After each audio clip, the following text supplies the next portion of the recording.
Oi, viajantes da vida! Seja bem-vindo, meu amigo, seja bem-vinda, minha amiga. Você aí que já é trabalhador ou trabalhadora do bem, já sentiu aquele cansaço pelas dificuldades que surgem?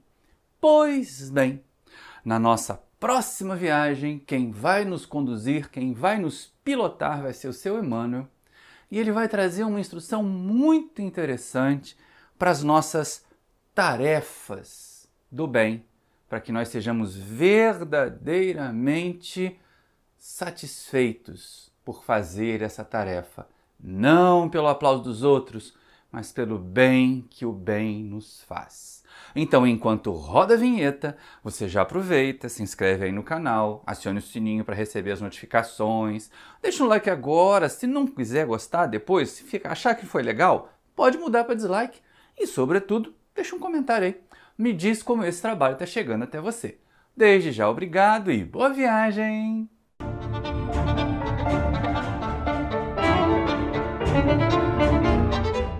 Queridos irmãos, queridas irmãs da família espírita, e aí você, meu amigo, minha amiga, que não é espírita, mas que tem simpatia ou que veio aqui porque achou interessante o tema, sejam bem-vindos, sejam bem-vindas e que Jesus nos inspire para que nós possamos pensar e pensar longamente.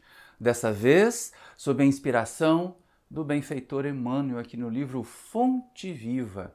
Eu costumo dizer que essa obra, não apenas porque de Emmanuel é a minha predileta, mas é uma especialidade em que ele vem com textos frequentemente curtos e que levam a gente a fazer reflexões longas. O caso de hoje é até um pouquinho uma exceção. O texto é longo, então imagine você quantas reflexões nós poderíamos fazer. Como a gente tem que se manter no limite de um estudo, de um tempo, de uma palestra, vamos tentar fazer o melhor possível. Mas eu recomendo fortemente que depois você mergulhe aqui e faça as suas próprias reflexões desse texto tão maravilhoso, desse texto tão importante, que é o capítulo 57 do livro Fonte Viva, que o Emmanuel chamou apenas de apóstolos. E aí você vai ver que no texto da nossa palestra, no título da nossa palestra, tá que os apóstolos do bem são educadores de alma. E é verdade. É exatamente isso que lá no final dessa nossa viagem você vai acabar percebendo. Mas que maravilha nós vermos como o benfeitor pinça um versículo lá dos textos do Evangelho, dessa vez de uma carta de Paulo aos Coríntios, que já digamos logo, né, é uma daquelas comunidades que ele tinha um carinho especial por ser a comunidade de origem de Abigail. Então, lá no capítulo 4 da primeira epístola aos Coríntios, Paulo começa a fazer meio que um desabafo. Sabe quando a gente está em família? Sabe quando a gente está cercado de amigos que também compreendem os nossos esforços? E a gente resolve dar uma desabafada? Comentar assim, puxa vida, eu tenho tentado tanto, mas não tem dado certo, eu tenho tentado tanto e as pessoas não compreendem, eu tenho tentado tanto, mas eu ainda erro. Sim, porque a gente pode até tentar tanto, mas ainda erra. E isso de vez em quando dá uma desanimada. Então ele vai falando a respeito das dificuldades, dos problemas e tudo mais. E como a gente costuma chamar a atenção, o Emmanuel é especialista em pegar um versículo, às vezes um pedacinho de um versículo, de um texto lá do Novo Testamento, principalmente, e fazer uma longa reflexão, ou nos suscitar, né? Porque o texto não é longo, mas ele suscita longas reflexões para nós fazermos. E esse é um desses casos. O versículo 9, que é o que está lá no texto, ele é importante por si só, mas ele daria sozinho uma sensação de que assim, o abatimento faz sentido. Tá vendo? O cansaço faz sentido. Até Paulo ficou cansado. Tá curioso? Tá curiosa? Então vamos comigo aqui, que olha só o que aparece logo no comecinho ali, no versículo 9 desse capítulo 4 da Epístola aos Coríntios. Porque tenho para mim que Deus a nós, apóstolos, nos pôs por últimos como condenados à morte, pois somos feitos espetáculo ao mundo, aos anjos e aos homens. Não parece que ele está desanimado, até se sentindo condenado à morte? Mas ali tem a palavrinha que entra, que dá título aqui ao capítulo do Emmanuel. É apóstolo. Se a gente for procurar lá, ele aparece como um substantivo masculino. E o sentido é de alguém que vai levar, que continua a levar uma doutrina adiante, que continua a divulgar, pelas várias maneiras que é possível divulgar uma doutrina. Mas nós vamos ver ao longo dessa nossa viagem aqui do nosso estudo que o Emmanuel vai nos ajudar a dar uma ressignificação do termo apóstolo, principalmente porque se a gente ficar nesse versículo, parece que é para desanimar mesmo. Olha só, nós apóstolos nos pôs por últimos. Deus fez os apóstolos irem para o fim, lá para a beira da fila, né? Como condenados à morte. Oxi! Então é isso? Baixa as costas e bota o pescoço para o carrasco passar o machado? De jeito nenhum, não pode ser essa a mensagem que o Emmanuel quer passar aqui. E ele diz assim, olha, pois nós somos feitos espetáculo, aqui escândalo, né? Deboche, ironia, sarcasmo, quantas e quantas criaturas que resolvem se dedicar ao bem, que resolvem abraçar uma causa e que às vezes pelos seus pares no trabalho, pelos seus pares na sociedade, começam a ser ironizadas, de que estão ficando fanáticas, de que se tornaram bobas, de que o objetivo é levar vantagem mesmo. Não tem gente assim? Não tem um monte de gente que age desse jeito? Pois é. Então, esse versículo sozinho deixaria a gente de cachimbo caído. Aí a gente vai, claro, aproveitar aí. Texto fora do contexto é pretexto, então vamos dar um contexto. O início do contexto eu já falei para vocês. Ele estava lá com os coríntios, ele estava escrevendo para os coríntios, resolveu dar uma desabafada. Todos nós podemos fazer isso. Não imagine que trabalhador do bem tem que ser santo, que nunca sinta dor, que nunca sinta decepção, que não doam as traições, que não doa a incompreensão dos outros. Dói. Agora, o que a gente vai fazer com essa dor? Ficar lá, ai, tadinho de mim, coitadinho de mim, eu sou um pobre coitado, um apóstolo condenado à morte? Nada disso. Olha a esperteza, a sabedoria de Paulo de Tarso, quando ele aproveita e continua, lá dos versículos seguintes, né? A gente agora vai do 10 ao 13 só para poder entrar no texto do Emmanuel, senão a gente não sai daqui. Nós, pelo Cristo, presta atenção nisso, nós, pelo Cristo, somos estultos, ou seja, tolos, e vós sábios. Nós somos fracos, e vós fortes. Vós sois nobres, e nós desprezíveis em Cristo. Até esta hora padecemos fome, sede, desnudez. Somos esbofeteados e não temos moradas seguras. Laboramos usando as nossas próprias mãos. Amaldiçoam-nos e bendizemos. Sofremos perseguições e suportamos.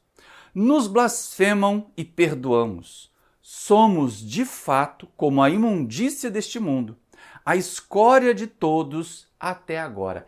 É aí que aparece a metodologia que Paulo resolve adotar para educar aquelas almas mais rebeldes, aquelas almas mais resistentes à mensagem de Jesus. Quando ele fala ali, olha, pelo Cristo, por amor à causa do Cristo, será que nós estamos dispostos, por amor à causa que nós abraçamos, a fazer os devidos sacrifícios, a fazer parecer que quem ajuda é que na verdade está sendo ajudado, para que aquela pessoa se sinta valorizada, que é exatamente o que Paulo faz aqui. Ele aparentemente, pela causa, ele se rebaixa, ele e os apóstolos, né, se rebaixam, faz parecer uma criatura tola, e aí pergunta assim, mas o que você acha disso? E se a pessoa vier com seu comentário, ele apresenta os deles. Olha que sabedoria. Algumas pessoas podiam dizer esperteza. Sabedoria e esperteza, nesse caso aqui, como seria fácil no inglês, né? Wise. Mas aqui a gente vai estar trabalhando simplesmente com a ideia de que é um método, é uma técnica de que ele usa para educar. Fazer-se menor, ir até aquela parte onde ainda vai encontrar as pessoas pequenas, fazendo-se menor do que elas. Ele conquista, ele granjeia a atenção, a simpatia, muitas vezes, ou até a piedade. Tem gente que diz assim, deixa eu ouvir esse chato aí, nem que seja por piedade. Algumas vezes as pessoas podem estar aí vendo o vídeo e me assistindo só por piedade. Mas, olha o que Paulo faz. Ele se rebaixa para poder alcançar as pessoas, conquistar a confiança delas e depois ir impulsionando aos poucos. Mas é pela causa do Cristo. E aí, pela causa do Cristo, ele entende que valem todas essas situações que a sociedade vê como rebaixamento. Que eles e as criaturas veem como um esforço, um sacrifício gigante. Já pensou? Suportar fome, sede, nudez, não ter onde morar sossegado. E era exatamente essa a tarefa. Pensa lá nas viagens de Paulo, a gente hoje reclama de pegar um carro, fazer uma viagem de 50 quilômetros para fazer palestra num outro lugar e pegar meia hora de engarrafamento. Mas Paulo andava a pé por quilômetros e quilômetros e quilômetros e quilômetros. Então é interessante que assim, o que é proposto aos apóstolos por Paulo não é a autoflagelação, mas é um tipo de renúncia aos nossos interesses mais imediatos, aos nossos interesses mais mesquinhos, em prol da causa. É sempre pelo Cristo, pela causa que se abraça. Essa é a ideia. E é exatamente a partir dessa ideia que Emmanuel vai elaborar conosco. Vai trazer para nós a informação que nós tanto precisamos. E ele começa desvendando uma ideia ou trazendo um conceito que eu acho muito legal. Olha só. O apóstolo é o educador por excelência. Nele residem a improvisação de trabalho e o sacrifício de si mesmo, para que a mente dos discípulos se transforme e se ilumine rumo à esfera superior. O texto é tão magnífico, o texto é tão maravilhoso que a gente vai mais devagarinho aqui e eu ainda deixei meio pintadinho de amarelo algumas coisas para ressaltar. Então, olha só, a primeira coisa que Emmanuel faz é criar uma equivalência entre ser apóstolo, naquele conceito que o dicionário traz, de um divulgador, de um disseminador de uma causa, e ser um educador por excelência. E aí vamos entender, ele usa a palavra educador, ele não usa professor, mas a gente vai chegar lá. Então, o apóstolo é um educador por excelência. E por que ele é um educador por excelência? Aí ele vai trazer as características dos educadores, como se essas características tivessem que ser iguaizinhas nos apóstolos. Mas ele não diz que apóstolo é uma função na sociedade. Olha que interessante, né? Para que ele faz isso? Para que o educador se sacrifica? Para que ele está pronto? Ai, por favor, vamos entender, porque de vez em quando nós no Brasil usamos o termo improvisar como sendo alguma coisa mal feita. Ah, isso aqui foi improvisado, né? Tá lá remendado com fita crepe. Não. Aqui o improvisar trabalho, tá? É estar pronto para o trabalho que aparecer e não aquele que a gente acha que está preparado para fazer. Então, assim, surgiu uma necessidade, o educador está lá. Surgiu uma necessidade, o apóstolo está lá. Então, improvisação do trabalho é nesse sentido. Surgiu a necessidade, mesmo que não seja o trabalho dele, ele vai lá e faz. Dela, ela vai lá e faz. Ou ajuda a fazer, pelo menos, porque às vezes a gente não tem condições de fazer sozinho. Mas está sempre disposto ao trabalho. Vamos pensar em improvisação como uma disposição para o trabalho. E é lógico, o sacrifício ali não é aquela coisa do botar uma cruz nas costas, né? É a ideia do sacro ofício, um ofício sagrado. Entende que pela causa valem algumas renúncias para tornar sagrado ou para sacralizar aquele ofício que nós estamos realizando. Então o Emmanuel fala isso. Para quê? Para quê? Para que a mente dos discípulos se transforme. Então, um educador não é apenas um passador de conhecimento, que isso seria a função, algumas vezes, dos simples professores, o que já é coisa pra caramba, tá, gente?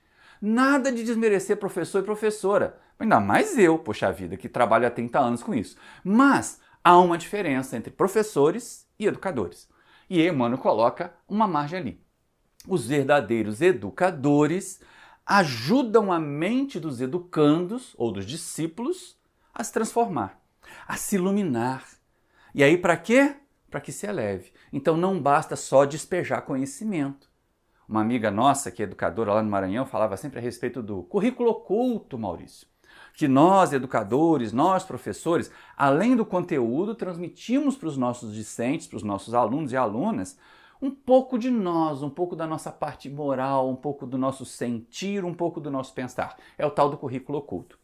Algumas vezes a gente tem sucesso, outras vezes a gente não tem, mas não tem problema. Mas ele já chamou atenção ali para o fato de que apóstolos são educadores por excelência. Mas e as outras tarefas na sociedade? Não são importantes? O Emmanuel nunca vai desmerecer as outras tarefas. Temos ali o educador e o apóstolo. Ai, todo mundo quer ser apóstolo, todo mundo quer ser educador. Quando vê o sacrifício que tem que fazer para isso, às vezes não quer não.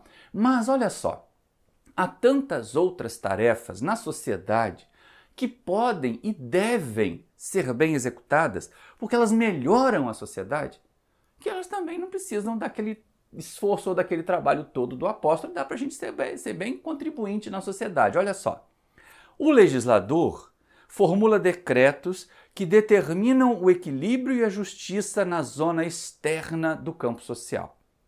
O administrador dispõe dos recursos materiais e humanos, acionando a máquina dos serviços terrestres. Só aqui a gente já percebe o seguinte, olha só, nós ainda estamos numa sociedade, e não é só aqui no Brasil não, no mundo todo, em que as criaturas não sabem se reger sozinhas.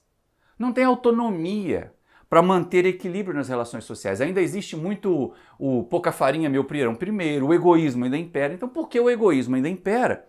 Nossa sociedade do século XXI, não está muito diferente dessa do século XX, quando o livro foi psicografado, ela é heterônoma, ou seja, ela precisa de determinações externas. Por isso que ele fala ali, ó, a zona externa do campo social, ou seja, é a sociedade limitando os nossos arroubos egoístas. E quem é que faz essas leis? O legislador.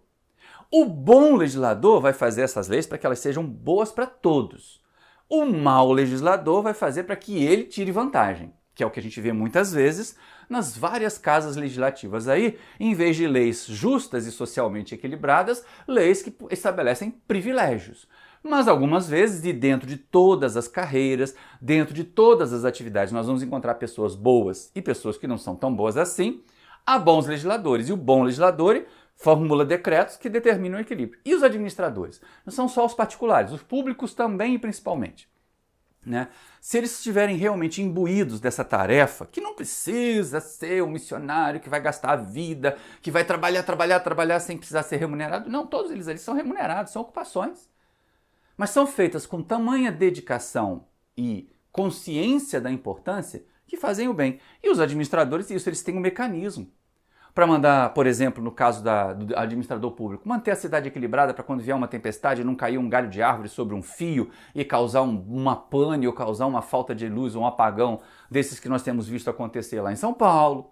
Então, várias dessas situações dependem do administrador, mas o administrador particular da empresa também, ele pode utilizar os recursos para o bem de todo mundo, para que tudo cresça, para que o todo melhore. E essa é a tarefa dos que estão ali na frente. E aí eu comecei a pensar numa próximo slide que entrou ali agora, vocês já vão ver que diferença. Porque muitas vezes, muitos de nós, tem até alguns companheiros de outras formas religiosas que estão se dando esse título de apóstolos, porque são simplesmente missionários, sacerdotes, pastores de uma determinada denominação.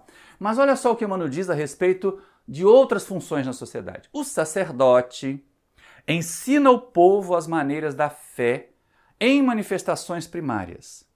O artista embeleza o caminho da inteligência, acordando o coração para as mensagens edificantes que o mundo encerra em seu conteúdo de espiritualidade. Então ali nós temos duas situações de atuação na sociedade que muita gente diz assim, isso não é prioridade. O sacerdócio, religião não é prioridade, nós estamos numa sociedade laica, ninguém tem que ter religião, e a gente concorda. Cada um vai escolher a sua e nós vamos respeitar todas. E artista, então, meu Deus, nós passamos alguns anos aí tendo a classe artística sendo massacrada. Então, aqueles que, entendendo a sua boa função na sociedade, o sacerdote, ele, embora não seja sempre um apóstolo, mas existe uma tendência que queira ser, né? Porque é uma tarefa, é um ofício, é uma ocupação na sociedade que parece não ter grandes remunerações, mas deveria ser assim pelo menos, né? Porque Jesus dizia não ter uma pedra onde pousar a cabeça. Então, se alguém está trabalhando numa religião para poder ter dinheiro, para poder ter conforto, para poder oferecer isso para os outros, está fazendo pelo motivo errado. Então, alguns sacerdotes estão ali apresentando os princípios de uma religião, os princípios do contato com Deus, que é tão necessário. Gente, uma sociedade materialista, ela fica conflagrada.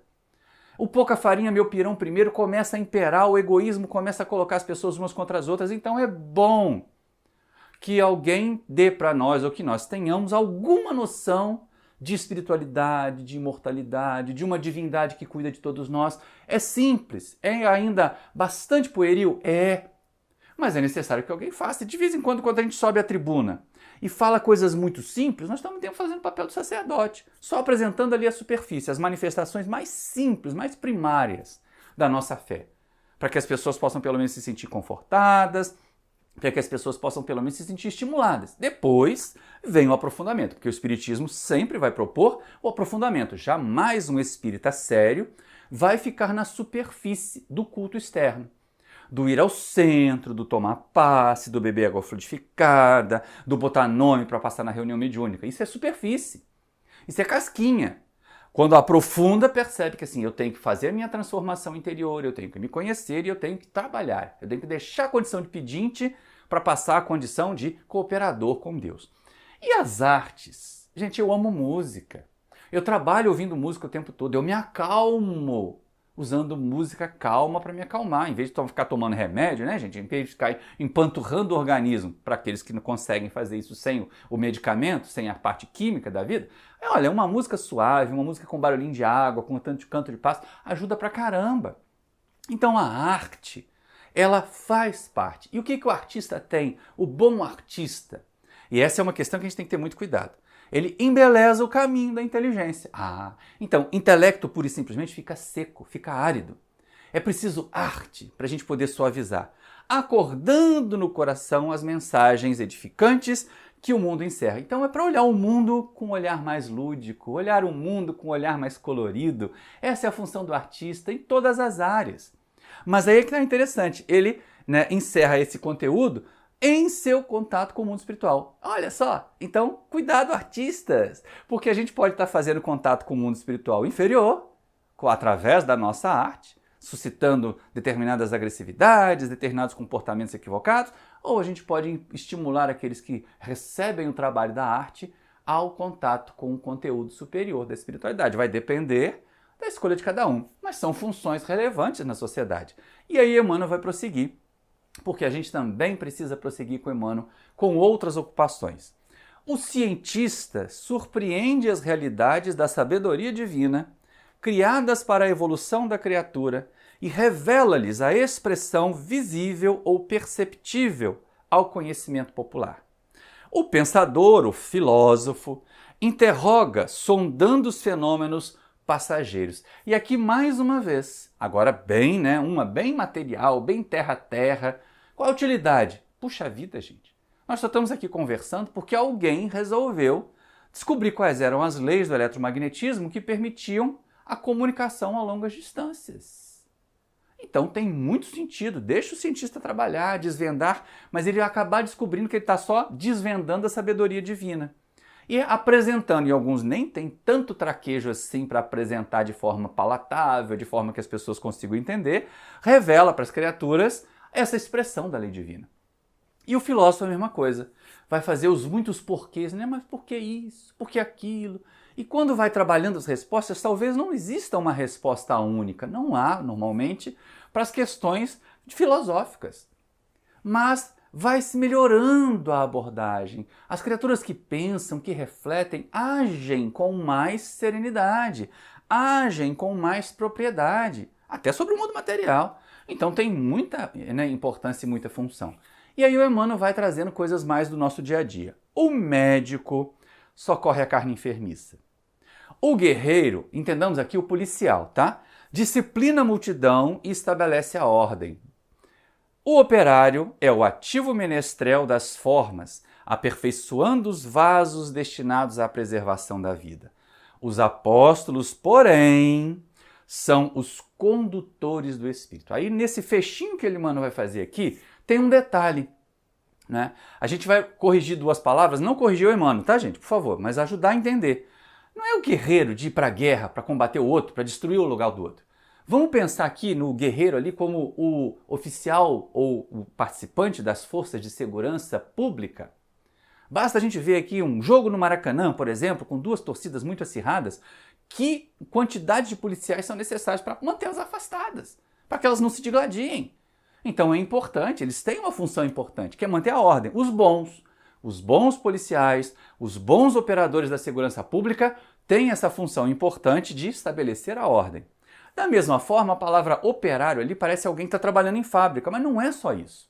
A gente podia, nessa época aqui, também substituir pela palavra artesão. O artesão, o que faz o vaso, o que faz o equipamento, o que faz o aparelho, que nós vamos utilizar, está ali fazendo alguma coisa e contribuindo para que a sociedade tenha mais conforto, para que a sociedade tenha até mais vida, não é verdade?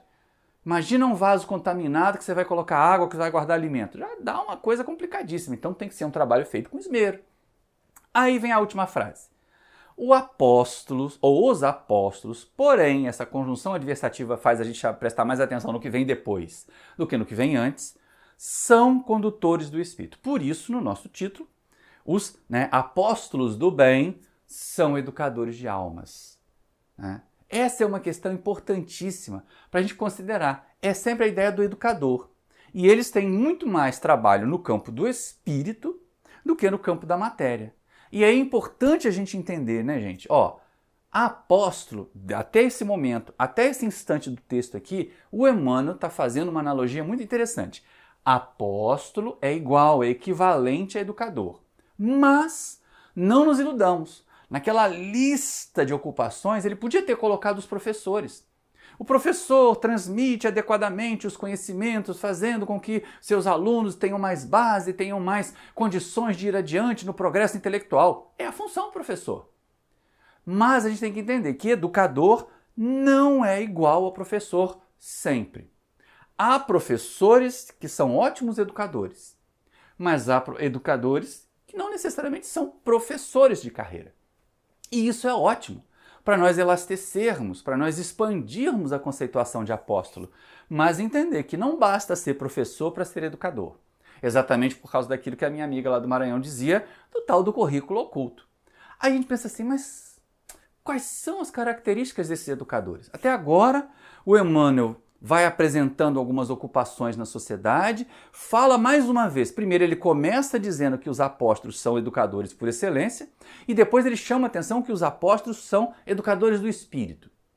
Eles cuidam da parte espiritual, mas é uma ocupação separada? Tem que ser assim, um rótulo de apóstolo? Vou me formar para ser apóstolo? Não tem nenhum curso que faça isso. Então o Emmanuel vai dar para nós algumas características. Quais são as qualidades dos apóstolos? E aí a gente vai começar a perceber ao longo do texto, porque até agora o Emmanuel foi nos apresentando trechos pequenininhos, parágrafos curtinhos. Para encerrar a mensagem aqui, ele vai fazer um parágrafo gigantesco no livro. Na minha edição, que é aquela de bolso pequenininha, ela ocupa mais da metade de uma página e mais da metade da seguinte, ou seja, quase uma página e meia. Para textos do Fonte Viva é uma enormidade, é gigante. Tá? E é exatamente aí que nesse parágrafo inteiro, que a gente vai picar aqui aos pedacinhos, o Emmanuel apresenta aquelas características para nós, para você aí, meu amigo, minha amiga, que gostaria de ser contado entre os apóstolos, porque não vão ser reconhecidos, vão ser vistos, e aí já começa a errar, porque o apóstolo, como a gente viu lá nos textos do Evangelho, na citação de Paulo, não trabalha para ser aplaudido, não trabalha para ser reconhecida. Né? A gente tem que estar bastante atento a isso. Mas quais são essas características, Maurício? Vamos lá. Não, vamos perguntar para o Emmanuel, né?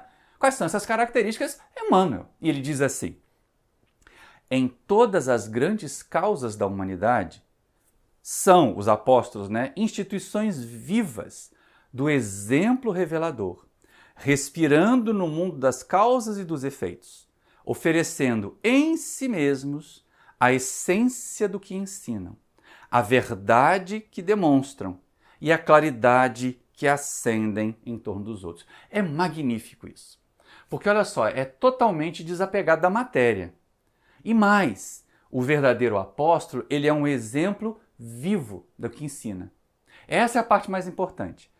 Ele, em todas as causas importantes da humanidade, nós precisamos de educadores. Ah, mas a gente vai mudar a legislação de um país. Precisamos de educadores das leis. Para que as leis sejam mais justas, para que as leis representem, mas aí, para fazer legislar, a gente tinha que cumprir a lei primeiro, né? Tem gente que faz lei para os outros cumprirem, não cumpre, acha que tem privilégio, porque é legislador, dá carteirada de que é deputado, de que é aquilo outro. Gente, isso é muito complicado. E aí ele chama atenção. Eles são o exemplo revelador no mundo das causas e no mundo dos efeitos. Aqui a gente entende o seguinte, compreende, né? Se eu faço, vem a consequência. É ação e consequência, não tenha dúvida disso. Tá? E em si mesmos, oferecem em si mesmos. Eles são modelos daquilo que vem ensinar. Essa é a parte importante. Para quê? Por que é tão importante? Por que isso é o segredo? Se eu parasse nesse slide aqui, seria o segredo do sucesso de Jesus. Como um educador de almas, Jesus viveu absolutamente todos os ensinamentos que nos deu. De amar, de perdoar, de fraternidade. tá? De cuidado com relação a doutrinas que sejam falsas, porque ele advertia contra o fermento dos fariseus. A gente também não pode ser tolinho, não pode ser iludido infantil. Então, esse slide aqui, ele é o que assegura o sucesso de Jesus como educador de almas. Por quê? Porque vive os ensinos. Com que finalidade? Aí vem, para expandir a luz, mas sem a preocupação de que a luz chegue. Na verdade, a função do educador de almas, e todas as vezes, tanto quando eu apresentei esse estudo pela primeira vez lá no Espiritismo Net, quanto agora que nós estamos gravando aqui em estúdio, vem à minha memória a ideia da vela.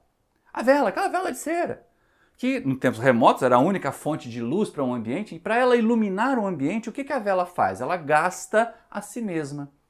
Como Paulo fala dos apóstolos, que se gastam e se deixam gastar por amor a uma causa. Então é isso que faz, expandir a luz. Tem que haver luz, mas se as outras pessoas vão querer receber, aí já é escolha delas. No livro Fora da Caridade Não Há Salvação, o Alírio de Cerqueira chama atenção para isso. Para nós, a proposta é nós sermos semeadores. Ser colhedor é trabalho do tempo e vai depender da qualidade da terra que recebe a semente. Então não é um trabalho exclusivamente nosso. Por isso a característica primordial dos educadores de almas, portanto dos apóstolos, é deixarem a luz, viverem a luz que já adquiriram. Para quê? Aí vem aquilo que a gente viu lá na primeira frase do Emmanuel, quando ele começou a trabalhar esse assunto. Olha o que ele diz de novo. Interferem na elaboração dos pensamentos dos sábios e dos ignorantes, dos ricos e dos pobres, dos grandes e dos humildes, renovando-lhes o modo de crer e ser, a fim de que o mundo se engrandeça e se santifique. Olha a tarefa do apóstolo, olha a tarefa do educador de alma, como não tem nada de recompensa pessoal. Não trabalham para receber aplauso, não trabalham para receber título de honoris causa. Pode até acontecer, muitos recebem, porque a sociedade uma hora reconhece o esforço positivo de alguém. Mas a ideia é o seguinte, interfere na elaboração dos pensamentos, dos sábios e dos tolos, dos ricos, dos pobres, dos grandes, dos humildes. E como fazer isso se não vivendo?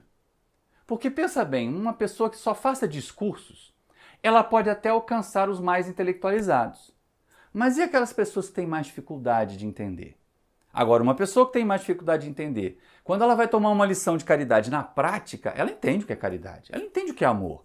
Então é essa a proposta dos educadores de alma, né? Agir, vivenciar, sem preocupar se os outros vão imitar, mas ciente de que aquilo que nós fazemos, aquilo que o educador faz, é imitado ou pode ser imitado. Então cuidado com aquilo que nós oferecemos como exemplo. Porque muitas vezes temos palavras bonitas, mas exemplos horrorosos. E algumas vezes não falamos nada, temos excelentes exemplos, como Francisco de Assis recomendava aos seus seguidores que saíssem para pregar o Evangelho. Se fosse necessário que eles usassem palavras. Não é interessante refletir dessa forma? Para quê? Para que se engrandeça a sociedade, para que o mundo se edifique, para que as pessoas tenham estímulo. O educador de alma, ele é um estimulador de transformação. O apóstolo, ele não é um determinado, ele não tem que ter um rebanho que vai segui-lo. Não, ele tem que ser um estimulador de transformação, uma estimuladora de transformação pela forma de viver. Como nós, quando enfrentamos, por exemplo, a situação do luto, da desencarnação de um ente querido, podemos ser muito úteis na sociedade, apresentando a serenidade da tristeza. Sim, porque o luto espírita tem tristeza, só não tem desespero. Essa é a parte importante. Então, a cada exemplo de renovação que nós damos de nós mesmos, nós funcionamos mais ou menos como educadores ou como apóstolos. E aí, o que mais que eles têm? Neles, diz Emmanuel, surge a equação dos fatos e das ideias, de que se constituem pioneiros ou defensores, através da doação total de si próprios a benefício de todos. Por isso, passam na terra trabalhando e lutando, sofrendo e crescendo sem descanso, com etapas numerosas pelas cruzes da incompreensão e da dor. Mudar ou estimular a mudança causa resistência. Porque, meu amigo, minha amiga, quando a gente olha para reclamar desse mundo que a gente está, será que todo mundo está sofrendo? Ou tem gente que está lucrando com o sofrimento dos outros, hein? Infelizmente, tem muita gente lucrando com a guerra, lucrando com a miséria, lucrando com uma alimentação má que chega às pessoas quando deveria produzir um alimento de qualidade. Só falar dessa forma, né? Então, assim, vai surgir resistência. Jesus não enfrentou a resistência dos fariseus e dos sacerdotes, daqueles que deveriam compreender melhor a sua doutrina? Mas como eles estavam lá, aboletados, no ganho material, na reverência, no poder temporal que eles desfrutavam, Jesus era uma ameaça. Qualquer transformador da sociedade. Pensa bem, imagina que você está numa instituição em que todo mundo trabalha do mesmo jeito. Aí alguém tem uma ideia brilhante assim, não, se fizer desse jeito é melhor. E começa a fazer daquele jeito. E começam a perceber que é melhor. Todo mundo que não quer gastar tempo aprendendo, todo mundo que não quer mudar de comportamento vai dizer, está errado, não podia fazer assim, aqui a gente faz assim há tantos anos, sempre foi assim, sempre vai ser assim. Pensa, tenta. Como professor eu posso falar isso de cadeira, eu tenho um lugar de fala. Mudar a metodologia de ensino para uma metodologia que seja mais participativa, que seja mais geradora de autonomia, gera resistência dos alunos e gera resistência dos pares. Muita gente acha muito confortável chegar lá no dia da aula, escrever um monte de coisa no quadro, falar um monte de coisa e ir embora e não se preocupar mais com aquilo, não se preocupar mais com os alunos, não se preocupar mais se eles estão realmente aprendendo. Aí você entra com uma metodologia diferente, que todas as aulas têm uma avaliação pequena, que todas as aulas você tem a observação se está havendo realmente assimilação. Isso causa maior confusão. Os preguiçosos não vão querer gastar tempo estudando mais e aqueles que estão acostumados com a sua rotina também vão se sentir ameaçados. Essa é a verdade, essa é a percepção que eu tenho. Alguns pares se sentem ameaçados porque alguém está fazendo alguma coisa de forma mais eficiente, de forma melhor. Como eles não conseguem acender a própria luz, ficam tentando apagar a luz dos outros. Costuma não dar muito certo, né? Não tentaram apagar a luz do Cristo e ele, acendeu ainda mais, tornou ainda mais luminosa a sua mensagem? Pois é exatamente isso. Então o Emmanuel aqui não está fazendo apologia ao sofrimento, hein? Por favor, você meu amigo, por favor, você minha amiga, que são espíritas, que já são trabalhadores espíritas, e você que é trabalhador católico, é trabalhador protestante, continue. Mas entenda que, assim, para fazer o trabalho eu não tenho que ficar me chicoteando. Eu não tenho que abraçar o sofrimento, mas eu preciso saber que o sofrimento pode vir, que as incompreensões podem vir, que a dor pode vir. E quando ela vier? Eu vou estar preparado por toda a experiência que eu já tenho, daquilo que eu já consigo vivenciar, da doutrina que eu divulgo. É essa a questão.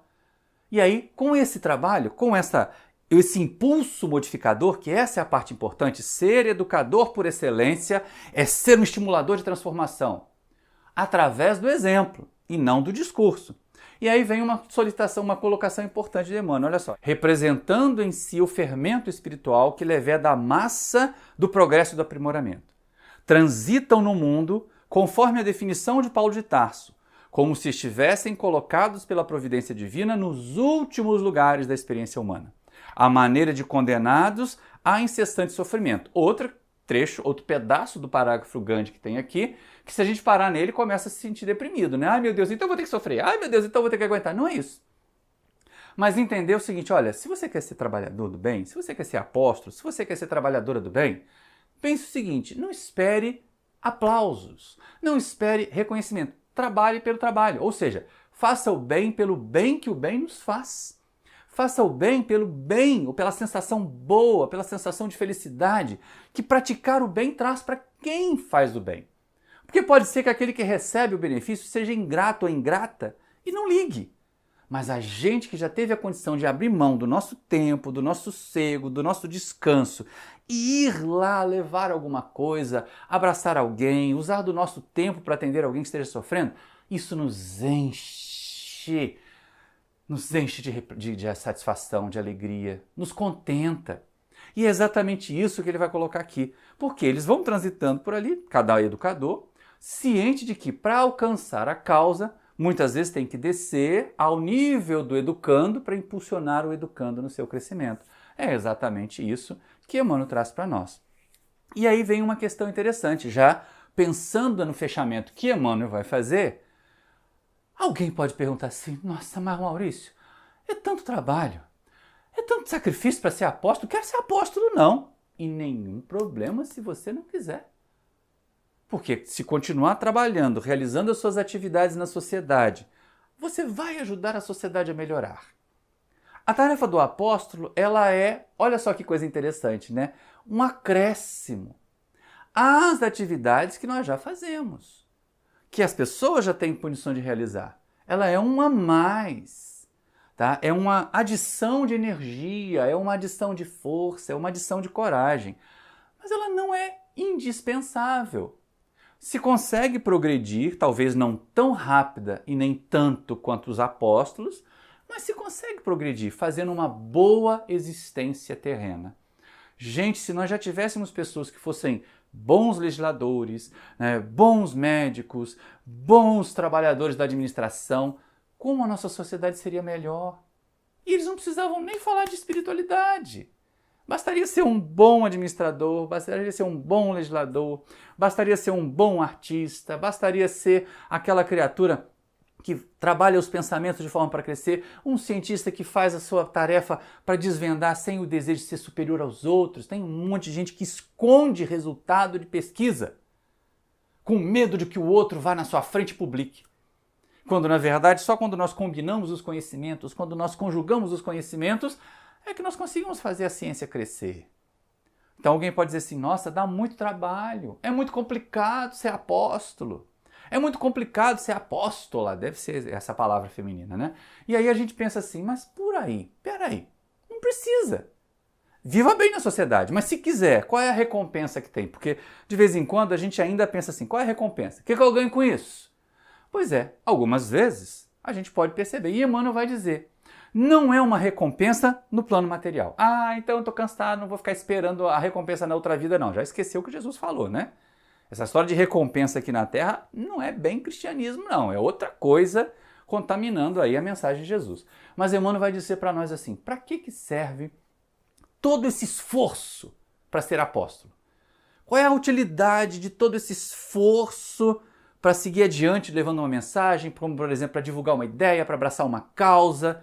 Aí ele diz assim, pois neles, nos apóstolos, estão condensadas a demonstração positiva do bem para o mundo. Primeiro ganho. Né? É nessas criaturas que são impulsionadoras de renovação que estão as esperanças de um mundo melhor. Que estão, como ele diz ali, condensadas a demonstração positiva do bem que se pode fazer para o mundo todo. Primeira grande recompensa que os apóstolos recebem. Ter ciência de que eles são capazes de estimular a transformação do mundo, fazer um mundo melhor, colaborar para um mundo melhor. Ainda que seja só o biquinho do beija-flor jogando gotinhas de água no incêndio, mas é a nossa tarefa. Segundo ganho, segunda grande percepção, né? Vamos chamar de ganho não, que as pessoas começam a ficar mercantilistas. A possibilidade de atuação para os espíritos superiores. Ahá! Mesmo que não seja médium ostensivo, você, meu amigo, você, minha amiga, que segue firme nessa tarefa do educar almas, acaba sendo intermediário dos espíritos superiores. E aí, quando a gente se envolve nas vibrações dos espíritos superiores, meu Deus, que sensação boa! Que coisa gostosa quando a gente consegue essa sintonia. Então esse é o segundo grande recompensa que os apóstolos conseguem. Eles acabam ficando ali, ó, íntimos dos benfeitores espirituais, vamos pensar assim. E para que eles vão fazer isso? Para que eles se tornem a fonte de benefícios imperecíveis para a humanidade inteira. Então, ó, 3 grandes benefícios para quem abraça essa causa da transformação pela educação de verdade, pela educação por excelência, pelos condutores de almas, como ele diz lá que os educadores por excelência são, o que os apóstolos são.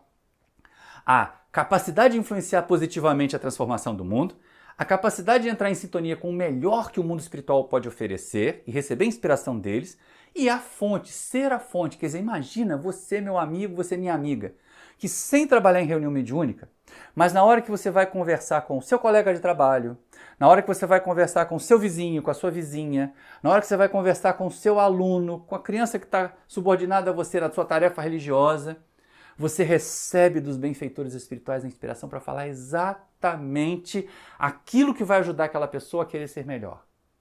É ser a fonte imperecível de benefícios para a humanidade inteira. Meu Deus, é um texto lindo esse aí, não é? Vamos combinar comigo aqui que por mais que eu seja entusiasmado com Fonte Viva, esse texto de hoje é magnífico. E aí eu fiz um comentário interessante, porque assim, eu vou acabar montando uma playlist inteira só de estudos desse livro. Vai acontecer lá no canal, vocês vão ver, vai ter um momento, uma playlist Fonte Viva. E aí, se você acha que é interessante ter, coloca aí embaixo também nos comentários para a gente pensar em começar esse projeto, porque não é fácil iniciar um projeto novo no canal não, tá? É muito trabalho, é muita situação de planejamento que a gente tem que ter. Mas, né, talvez vai acontecer, a gente vai realmente fazer, né, uma playlist de estudos desse livro, porque ele é apaixonante. Porque ele é uma obra que faz com textos curtos, nos impulsiona para reflexões longas. E esse conteúdo todo, esse resultado todo, vocês já perceberam que nenhum desses atributos que Emmanuel coloca ali para os apóstolos, que são educadores por excelência, ou portanto para os educadores, é um atributo profissional? É um atributo que tem a ver com uma ocupação específica? Que qualquer ocupação pode ser, né, ali acrescida desses atributos dos trabalhadores que nela atuam? É essa a questão. Como eu conversei com vocês, o Emmanuel vai, nesse texto, me fazendo ver, pelo menos, que assim, aquele substantivo masculino que aparece no dicionário, quando a gente entende que os educadores por excelência, portanto, os apóstolos, né, podem permear todas as áreas, isso passa a ser um adjetivo. Ou, no máximo, né, uma forma de você fazer um substantivo composto. A conclusão que a gente chega quando estuda esse texto, ela é magnífica. Por exemplo, os apóstolos, eles não são uma categoria simples, uma categoria isolada na sociedade. Não existe um curso de formação de apóstolo. Pode até existir curso de formação de sacerdote, mas nós vimos ali que o Emmanuel não coloca os sacerdotes automaticamente no rol dos apóstolos. Ele não coloca nenhuma daquelas ocupações na sociedade como apostolado, mas elas podem ser agregadas, elas podem receber esse acréscimo. E essa é uma questão interessante, né? O apostolado, ele é um jeito de viver a nossa função na sociedade. Então vem comigo, se você é legislador, você pode ser um legislador apóstolo, ou uma legisladora apóstolo. Se é administrador, administrador apóstolo. Se é um sacerdote, sacerdote apóstolo. Isso é o desejável, né, gente? Talvez a ocupação sacerdócio seja que o apostolado seja mais urgente, porque, por favor, sacerdote que só quer se beneficiar, sacerdote que abusa do rebanho, ele está deixando muito a desejar. Pode ser um artista apóstolo, pode ser um cientista apóstolo, pode ser um filósofo apóstolo. Tudo isso é possível, desde que a gente coloque essa dedicação, desde que a gente coloque esse desejo de servir, desde que a gente entenda que às vezes tem que baixar para poder alcançar o outro e trazer para cima. É uma coisa importante. Nós podemos ter médicos apóstolos, e a gente tem alguns, né? Que são dedicadíssimos, que às vezes deixam até de cobrar dos seus clientes para poder atender. Tá aí Bezerra de Menezes, apóstolo. Ah, sim, médico apóstolo. Exemplo, Bezerra de Menezes. Isso eu não falei lá no estudo que eu fiz no Espiritismo Net, que veio aqui no momento agora a imagem do querido Bezerra de Menezes, né, para a gente poder perceber assim, então pode ser médico apóstolo. Tanto está lá colocado como o apóstolo do Espiritismo. Nós podemos ter policiais apóstolos. Os instrumentos da segurança pública não precisam ser rudes, não precisam ser criaturas temidas. Elas podem ser criaturas respeitadas por todos os lados da sociedade, porque vão estar vivendo esse apostolado. Podemos ter artesãos apóstolos. Então, assim, no frigir dos ovos, no caminhar para o encerramento do nosso estudo, quase que a gente pode dizer assim, olha, apóstolo, nesse texto de Emmanuel, vou fazer mais estrito, porque senão vão dizer que eu estou falando bobagem por aí, estou errando português. Apóstolo, neste texto de Emmanuel, deixa de ser substantivo para virar um adjetivo de todas as outras ocupações que nós podemos ter na sociedade. Até de síndico, hein, gente? Até de síndico. Então a gente tem que ter cuidado, que assim, pode ser um síndico apóstolo. Tá? Cuidado com o que a gente fala, né? A gente tem que ter bastante cautela em relação a isso, mas é muito importante. Você, meu amigo, você, minha amiga, que já é cooperador, que já é cooperadora de alguma tarefa do bem, acrescente as qualidades dos apóstolos. A primeira delas, não fica esperando reconhecimento, não fica esperando aplauso. Depois, renuncie um pouco a si mesmo, doe-se mais à causa. Isso também ajuda. E vá servindo, fazendo com que a transformação dos outros comece em você mesmo. Se nós queremos paz, nós precisamos ser pacíficos. Se nós queremos honestidade, nós temos que ser exemplo de honestidade. É isso que o apóstolo faz na sociedade. Ele exemplifica, ele estimula a transformação pelo exemplo de vida que dá. Como dizia Francisco, pregue o evangelho, divulgue a mensagem. Se for necessário, use palavras. Ou seja, nós somos livros vivos, onde as pessoas poderão ler a mensagem que nós queremos transmitir. Vai exigir muito sacrifício? Podem existir momentos de dor, podem existir momentos de incompreensão, podem existir momentos de traição? O Emmanuel não nega e nós também não negamos. E nem Jesus, né? Olha que Jesus passou por ser esse apóstolo de Deus, ou das leis divinas, que é exatamente isso. Ele foi difundir as leis divinas, depois do planeta já criado. Então a gente começa a perceber o seguinte: não devemos ficar procurando sofrimento, mas é bom estar atento, é bom estar atenta de que no apostolado, com essa dedicação adicional a uma causa do bem, com esse posicionamento de educador e educadora de almas, virão alguns momentos, ou muitos momentos de incompreensão. E aí, o que Paulo de Tarso fez lá para os coríntios? Ele parou lamentando para os coríntios? Não. Ele terminou de escrever aquela carta, ele fez aquele desabafo: eu estou cansado, eu estou aqui vendo que eu estou sem onde morar, passando fome, né? Mas depois ele saiu desse desabafo, ele entendeu, ele fez a catarse, né? Eu tô para fora. E continuou servindo, e continuou fazendo bem. Então a proposta é essa. A gente não nega que vai ter dificuldades, não se agarra na dificuldade como alguém que se agarra numa cruz, mas entende que ela pode vir. Ah, veio porque provavelmente eu ainda tenho imperfeições, veio por essa dor porque eu tenho que aprender alguma coisa com ela, mas eu vou seguir servindo. Eu vou seguir trabalhando, afinal de contas, é só com a renovação, é só com o trabalho no bem que nós alcançamos esse estado de bem-estar, esse estado de felicidade que é característico dos apóstolos. Essa possibilidade de sintonizar com os espíritos superiores e também essa possibilidade de sermos estimuladores, catalisadores, deixa eu já um termo lá da minha área da engenharia química, catalisadores da transformação desse mundo num mundo melhor, num mundo de mais alegria, num mundo de mais convivência harmoniosa, num mundo de mais paz. Muita paz para você, muito obrigado pela sua atenção e até o nosso próximo estudo.